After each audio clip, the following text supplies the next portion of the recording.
हरे कृष्णा, राधे राधे। आप सभी को योगिनी एकादशी की हार्दिक शुभकामनाएं। योगिनी एकादशी की कथा कुछ इस प्रकार है। अलकापुरी के राजा कुबेर के दरबार में हेममाली नाम का एक माली था। वह प्रतिदिन मानसरोवर से फूल लाता था। एक दिन अपनी पत्नी में आसक्त होने के कारण उसे पूजा में देरी हो गई। क्रोधित होकर राजा कुबेर ने उसे कोढ़ी होने और अपनी पत्नी से वियोग का श्राप दे दिया। कुबेर के श्राप से हेममाली पृथ्वी पर आकर अत्यंत भयंकर कष्ट सहने लगा। दुखी भटकते हुए वह मार्कंडेय ऋषि के आश्रम में पहुंच गया। हेममाली की दयनीय अवस्था देखकर ऋषि ने उससे कारण पूछा। उसने बताया कि राजा कुबेर के श्राप के कारण उसकी यह दशा हुई।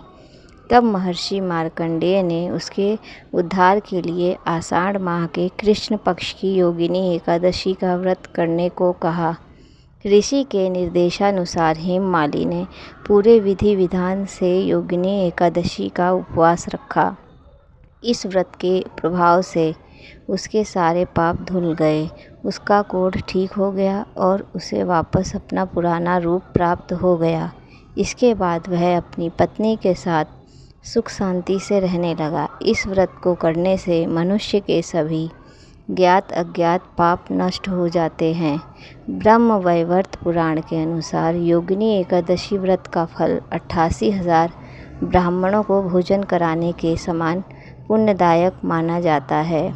यह व्रत रोगों को दूर करने, आर्थिक संकटों के निवारण और अंत में मोक्ष प्रदान करने वाला माना जाता है।